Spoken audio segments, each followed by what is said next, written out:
C'est la 3e édition du Forum Innovation Défense qui démarre aujourd'hui et qui va durer jusqu'au 27 novembre à Paris. C'est organisé par l'Agence Innovation Défense qui a été créée par Florence Parly. Et c'est un lieu de rencontre des acteurs d'innovation de la défense autour d'une centaine de projets qui sont soutenus par le ministère des Armées. Les 2 premiers jours sont réservés aux professionnels, mais il y a quand même une ouverture au grand public qui va permettre d'aller voir un peu à quoi ressemblent ces innovations pour le ministère des Armées. Ce sera samedi 27 novembre. Alors, on va aller regarder, nous, déjà, dès aujourd'hui, dans Smart Tech, à quoi ressemble cet écosystème des startups françaises pour la défense, grâce à mes 2 invités. Sandra Budimir, cofondatrice et directrice Europe de Starbus, qui est un accélérateur dans l'aéronautique, le spatial et la défense. Votre mission, c'est du conseil en stratégie, mais également la mise en relation des entreprises publiques, privées du secteur avec les startups innovantes du marché. À vos côtés, Alice Memang, la cofondatrice de la start-up Delphox. C'est une start-up bordelaise qui est spécialisée en IA, en intelligence artificielle, pour les marchés, là spécifiquement aussi de l'aéronautique, du spatial et de la défense. Vous collaborez avec des acteurs tels que Ariane Group, Dassault Systèmes, Thales, Naval Group ou encore la DGA. Merci beaucoup d'être en plateau toutes les 2. On va commencer ensemble, Sandra Budimir, sur déjà quelle est la vision d'ensemble de ce marché, cet écosystème de start-up qui travaillent pour la défense nationale. Est-ce qu'il est important aujourd'hui? À quoi ressemble cet écosystème? Alors bonjour et merci de nous recevoir. Et effectivement, Starburst, nous on est le premier accélérateur mondial de start-up dédié à l'aéronautique, au spatial et à la défense.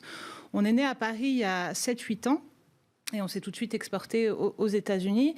Et on voit une réelle croissance en nombre de start-up, notamment en France et en Europe, de ces start-up qui souhaitent se positionner. Depuis quand vous parlez de réelle croissance que vous voyez arriver? Alors, on voit des startups se positionner sur la défense depuis 5-6 ans à peu près, véritablement, pour plein de raisons. Alors, aux États-Unis, et c'est pour ça que je le mentionnais, on a vu ce phénomène beaucoup plus tôt arriver. Et puis, en France et en Europe, on suit cette croissance. Donc, on suit la même tendance. Donc, ça, c'est dû aussi... 5-6 ans, ça veut dire qu'on est encore au début d'un écosystème émergent ou qu'on arrive déjà à une certaine maturité des startups? Alors, on est très clairement encore au début, même si certaines startups ont commencé à faire des levées intéressantes, type Préligence, Unseen Lab, par exemple. On est encore au tout début. Delphox pourra vous en parler. Et cela est dû au fait que l'AID, l'Agence de l'innovation de défense, effectivement, a été créée dans ce sens pour consolider cet économie-là. Il y a 3 ans seulement. Il y a 3 ans seulement. Et que ce n'est aussi que très récemment qu'on a lancé des grands programmes qui sont évidemment phares et très importants pour la suite et consolider cet écosystème de start-up. Alors, on va en parler de ces programmes, mais un petit peu après, on va déjà donner la parole à la start-up en plateau.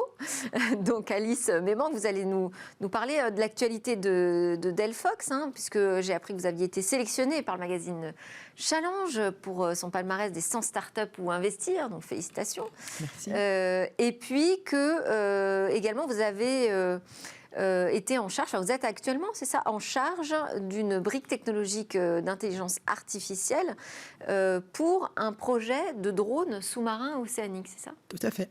Alors racontez-nous ce que vous faites avec ce Naval projet de Naval Group. Qui est effectivement le client. Donc merci déjà pour cette invitation. Alors avant d'arriver sur Naval Group, je vais vous présenter un peu Delphox pour vraiment vous parler de ce qu'on fait. Donc on est spécialisé en intelligence artificielle et plus spécifiquement en apprentissage par renforcement, qui est effectivement la technologie qui nous permet aujourd'hui d'intégrer de l'autonomie décisionnelle dans des systèmes industriels. La collaboration avec Naval Group est un exemple, effectivement, de toutes les applications qu'on a pu avoir. Et là, Naval Group a dévoilé justement il n'y a pas longtemps ce projet d'un drone océanique sous-marin pour des missions de surveillance. Leur problématique, c'était quand un drone de ce type-là se perd ou pire, tombe dans des mains ennemies. Aujourd'hui, avec la brique qu'on intègre, une fois que les algorithmes qu'on a entraînés savent réellement résoudre une problématique ou bien gérer la mission de bout en bout, la brique va leur permettre, quelles que soient les situations qu'ils vont pouvoir rencontrer sur leur mission, de réorganiser leur mission, de recalculer leur trajectoire, de recalculer un positionnement de façon à pouvoir éviter des compromis, des problématiques qui pourraient se poser et de maintenir la mission. Donc ça permet vraiment de sécuriser la mission de bout en bout. C'est-à-dire précisément, cette brique d'intelligence artificielle, ça permet de reconfigurer, c'est ça, les missions du drone? C'est ça. On est vraiment sur quelque chose aujourd'hui. La plus-value de la technologie, c'est vraiment la capacité de s'adapter dans un environnement qui change. Aujourd'hui, les systèmes traditionnels sont programmés pour faire une seule chose. À partir du moment où il y a un imprévu, un mouvement qui n'est pas programmé dans la chaîne de production, le système s'arrête. Et donc, c'est un humain qui doit revenir pour réorganiser ça, pour arranger, pour recalibrer la chaîne pour que le système puisse refonctionner. Là, déjà, on ne peut pas forcément avoir un humain sur ce type de mission-là. Donc, il est important, effectivement, qu'en cas d'imprévu, la mission puisse être reprogrammée, redéfinie, tout en respectant, bien entendu, le commandement qui est sur le C2, mais en tout cas, pour aller jusqu'au bout et surtout en gardant, en maintenant la sécurité de la plateforme.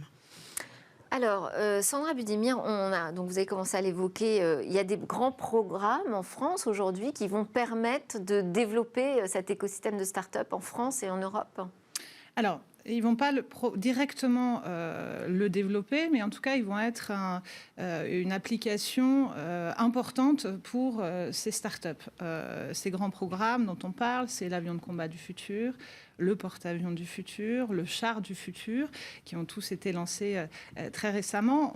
Quand on dit du futur, ce n'est pas forcément que ça va sortir demain, mais ça veut dire qu'on veut y intégrer des nouvelles technologies.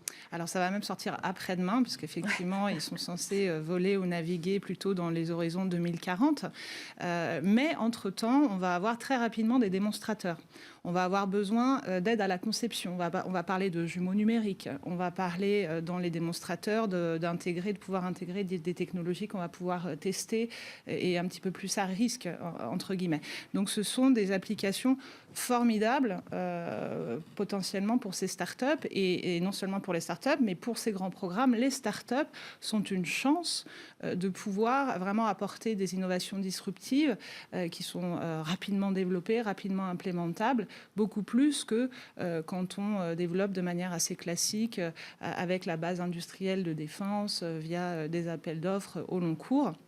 On le voit bien, certaines briques technologiques. Là, ça crée quand même justement un appel d'air. Ça, de nouveaux budgets qui arrivent et potentiellement peuvent tomber entre les mains de start-up innovantes. Alors effectivement, et donc ça c'est aussi très important, ça va pouvoir se faire s'il y a les financements associés. Tous les grands programmes aujourd'hui ont dédié une enveloppe aux innovations disruptives. Dans l'avion de combat du futur, c'est déjà le cas et certaines startups commencent à en bénéficier. L'AID dédie également des programmes type rapide, ce qu'on appelle rapide, ce sont des mécanismes de financement rapides pour des preuves de concept, on va dire. Le Fonds européen de défense également a dédié 500 millions au travers des EDIDP pour financer des projets d'innovation disruptive. Eh oui, il faut savoir se plonger dans ce type de programme et d'appel d'offres. C'est compliqué quand on est une start-up, j'imagine, non ? Alors, compliqué, je ne dirais pas, parce que nous, notre première collaboration justement avec cet environnement de défense, c'était un programme de défense qui s'est lancé en 2019 par la ministre Florence Parly chez Dassault Aviation, qui est un peu le petit frère, on va dire, du système de combat aérien du futur. Donc, c'était le programme MMT, donc Man Machine Teaming. Nous, on a proposé justement... Il faut pouvoir recruter déjà quand même dans sa start-up des personnes qui puissent être au fait des nouveaux programmes, qui sortent. C'est aussi l'avantage de faire partie d'un écosystème qui va relayer ce type d'informations qui est beaucoup plus important. Nous, on a la chance de bénéficier de l'accompagnement de Starburst, mais aussi du programme plus récent. C'est ce que je veux dire, c'est le rôle d'accélérateur comme Starburst, typiquement, de vous aider à rentrer dans ces écosystèmes-là. Ouais. Et donc, nous, on a commencé par ça. Effectivement, il y a une vraie volonté du ministère des Armées qui était déjà d'ouvrir l'écosystème d'innovation à d'autres acteurs, des acteurs moins traditionnels, additionnels pour justement essayer d'aller vite et de tester aussi rapidement. C'est-à-dire que plus on va aller vite, plus on va vite voir si on se trompe et plus on va choisir les technologies sur lesquelles on investit et celles sur lesquelles on n'investit pas. Donc ça a permis à des entreprises comme Delphox, en tout cas nous on est passé par ce biais-là, de proposer nos technologies avec des collaborations avec des industriels avec lesquels on n'aurait pas pu travailler dans un autre cadre et de consolider à la fois notre expertise technologique, la connaissance d'un marché et surtout de grandir avec eux de telle sorte qu'aujourd'hui, on en a plusieurs qui sont aujourd'hui nos partenaires et qui viennent justement trouver cette techno, toute la valeur de cette technologie. Mais quand on veut travailler pour la défense, pour les armées françaises, il faut avoir un certain statut déjà, il faut déjà exister sur le marché, présenter certaines garanties. Quelle est la spécificité du travail d'une start-up avec la défense nationale? Alors ça va être beaucoup la confiance. On l'a vu, il y a des applicatifs, des programmes qui vont sortir. Il y a des start-up qui sont en grande partie aussi issus de spin-off de labos. Donc on a les technologies, on a les applications, et puis il y a tout ce chemin au milieu. Et effectivement, comme l'a mentionné Alice, on ne peut pas faire de one-man show dans ce domaine. Donc l'écosystème et l'accompagnement, c'est quelque chose de très important et c'est ce que nous, Starburst, on essaye et on fait au quotidien. Ce qui est la clé pour que ça marche, ça va être pour nous deux choses actuellement, c'est d'identifier suffisamment tôt ces technologies sur lesquelles on veut miser et qu'on veut tester, de manière à leur trouver les financements nécessaires, les applications qui conviennent, et derrière leur permettre de croître significativement. En dehors à la fois du marché défense et en trouvant des financements qui leur permettent de financer leur recherche, leur recrutement et de grossir. Aujourd'hui, c'est là-dessus qu'on travaille beaucoup, sinon on va se retrouver à rater le coche. Encore une fois, on vous avait parlé cloud il y a quelques instants. On voit bien qu'on est très en retard. Sur des sujets d'intelligence artificielle, on a aussi du retard à rattraper. Donc ce qui va être clé, et ce qu'on a voulu constituer avec un programme qu'on a lancé, c'est nous aussi, on ne travaille pas en one-man show, même nous, Starburst, on a lancé un consortium parce qu'on a uni les forces ensemble avec aujourd'hui l'ONERA, qui est le labo de recherche en aérospatiale défense, l'école polytechnique, qui est l'école d'ingénierie et de défense française, et la SATT de Paris-Saclay, qui est un organisme qui vise à financer et à aider à la sortie de la propriété intellectuelle des labos. Et Starburst, qui apporte son pragmatisme et sa capacité à mobiliser des financements pour ces startups. Donc nous, ce qu'on souhaite, c'est les identifier très très tôt. On prend des startups early stage, qui n'ont pas encore fait de levée de fonds, ni de seed ou de série A, mais qui vont bientôt le faire, et carrément des projets de recherche qu'on veut constituer en entreprise. Et derrière, ce qu'on constate, c'est qu'on va être capable, si on voit la courbe de croissance des financements, on parlait tout à l'heure de Unseen Labs ou Preligence, qui ont fait des séries A, c'est qu'aujourd'hui, dans les investissements privés, qui vont être la clé, il nous manque des fonds de taille conséquente pour pouvoir accompagner les levées à plusieurs centaines de millions d'euros. Vous êtes plutôt sur un marché de deep tech. Tout à fait. Où il faut avoir des investissements assez conséquents sur des technologies qui ne sortiront peut-être que dans quelques années. Exactement. Alors ce qu'on voit, c'est que de plus en plus de fonds s'y intéressent, mais tous les fonds de deep tech ou de spatial défense, on va dire, sont quand même plutôt tous en dessous de la taille de 100 millions d'euros. Et puis, il n'y a pas de garantie qui pourrait rassurer les fonds que justement ces technos seront achetés demain par le ministère des Armées? Alors c'est un très très bon point que vous soulevez là. Il faut trouver la bonne équation, et c'est là où c'est effectivement clé, entre la commande publique et l'investissement privé. Sans commande publique, sans une véritable volonté de soutenir nos jeunes pépites et de les aider, on n'y arrivera pas. On a une start-up dans notre portefeuille Starburst aux États-Unis. Je mentionne les États-Unis non pas pour les prendre en modèle, mais parce qu'ils savent faire, ils savent produire de la nouvelle techno et ils n'ont aucun complexe.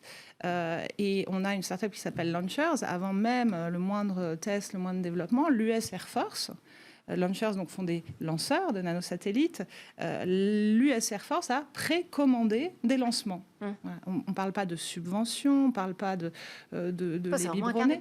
On leur donne des commandes et on rassure les investisseurs privés qui savent on les mettra dans les conditions économiques nécessaires pour se développer correctement et donc avoir un retour sur investissement potentiellement plus élevé. Alors, faites-nous un petit peu partir dans le futur, s'il vous plaît, Alice Maybank. Qu'est-ce qu'on peut imaginer demain comme progrès autour de la défense, de l'armée du futur, du soldat du futur, qui pourrait être amélioré par une technologie d'intelligence artificielle? Tout à fait. Et je vais prendre justement cet axe-là que je connais un peu mieux. Alors, nous, ce qu'on voit déjà se dessiner et ce projet sur lesquels on travaille, c'est vraiment ce qu'on appelle la robotisation du champ de bataille. C'est-à-dire qu'il n'est pas question aujourd'hui qu'on ait ce qu'on va appeler des soldats, des robots tueurs. Mais par contre, on va avoir des robots, des soldats robots, c'est-à-dire des gens qui vont venir être un effet démultiplicateur pour l'humain, qui vont venir le soutenir, qui vont venir lui apporter plus de force, plus de capacité pour que justement ces missions puissent être atteintes et qu'on puisse garder notre supériorité opérationnelle. C'est vraiment dans ce sens-là qu'on va aller. Ça passe par des robots soldats, ça passe aussi par les différents outils. Aujourd'hui, le champ de bataille, ça va être aussi des drones, ça va être des avions, ça va être des systèmes de communication, ça va être des coopérations entre terre, mer et océan sur le même champ de bataille. Et il faut parvenir aujourd'hui, et nous, notre technologie arrive à le faire, à trouver une interopérabilité entre ces différents systèmes qui évoluent dans 3 environnements différents, mais qui ont un seul et même but.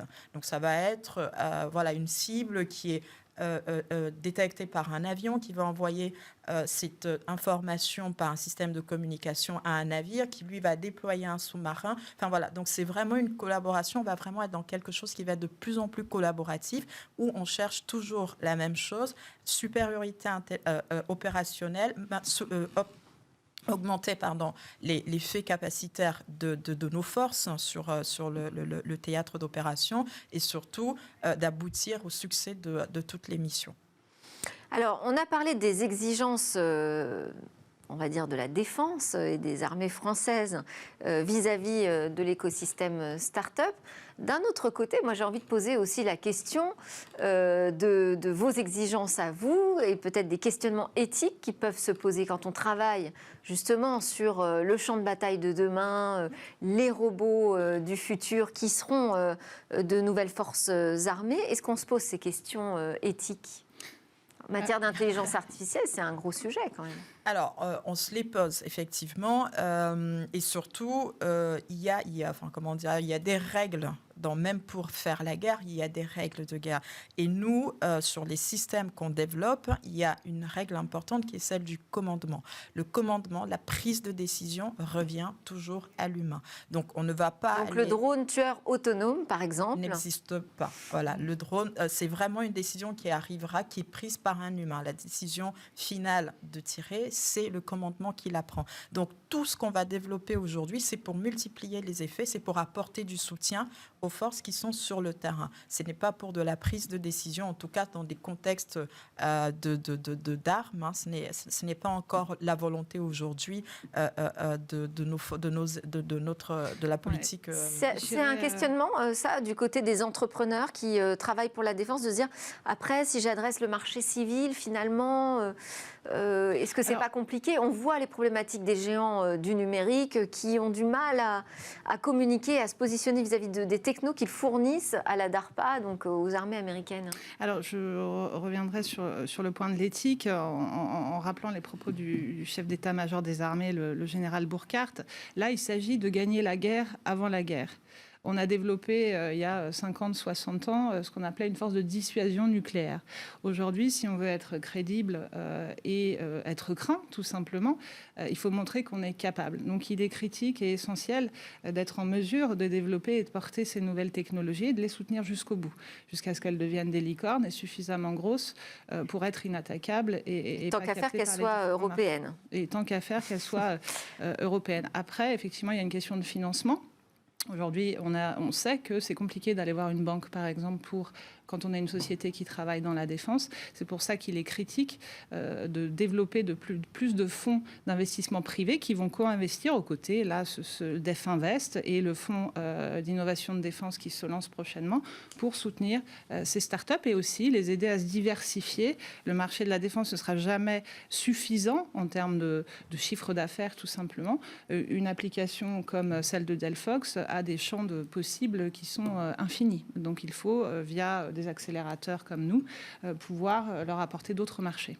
Merci beaucoup à toutes les deux. Et pour ceux qui ont la curiosité d'aller voir à quoi ressemblera la défense de demain, et bien je vous le rappelle, il y a cet événement Forum Innovation Défense qui se tient à Paris avec portes ouvertes, on va dire, samedi 27 novembre. Merci Alice Memang, cofondatrice de la start-up Delphox, et Sandra Budimir, cofondatrice et directrice Europe de Starbust.